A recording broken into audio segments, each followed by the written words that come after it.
Here's the easiest way to drain your filter from your washing machine. First of all, you'll remove the door. On this side right here, there's a little loop, but on this side, you'll be able to remove it. So you could just clear it this way and pull it out.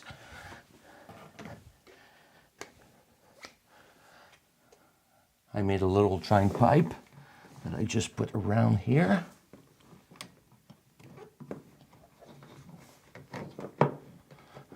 Push it in. Put my drain bucket right under here. Get my hose out. Remove the cap and just slide the hose and empty it. So in my case, I just did one. So now my machine is empty, but the principle is the same. So at this point, if you just release it and the hose go back up, it will stop. So now at this point, I could just remove this part here and empty it. Put it back under and drain it again if you have more. When you're done, you just push the cap back on, put it back on top. So at this point, I can just remove the cover from my filter, like so. Now everything's gonna come out. Just wait until everything is drained. Just use the towel just to wipe it.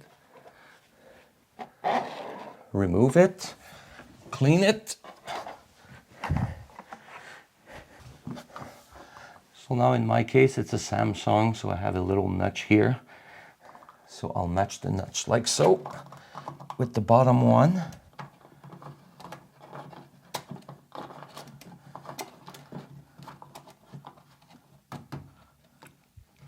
Tied it back.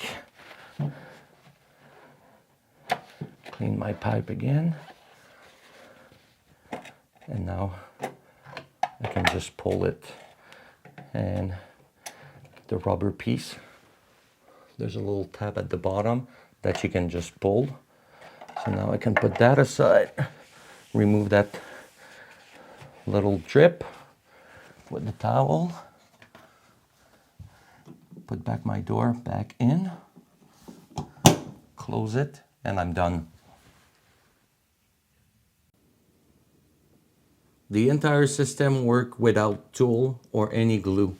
It's all press fit. So in this case, this one is just the bucket, but this part here, you can remove it.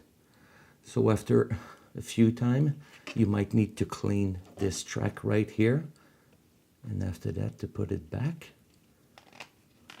you just slide it back. And at the bottom here, if it gets stuck in your machine and you just remove the pipe like I did earlier, there's a little tab. As you pull on the tab, it will pull it out.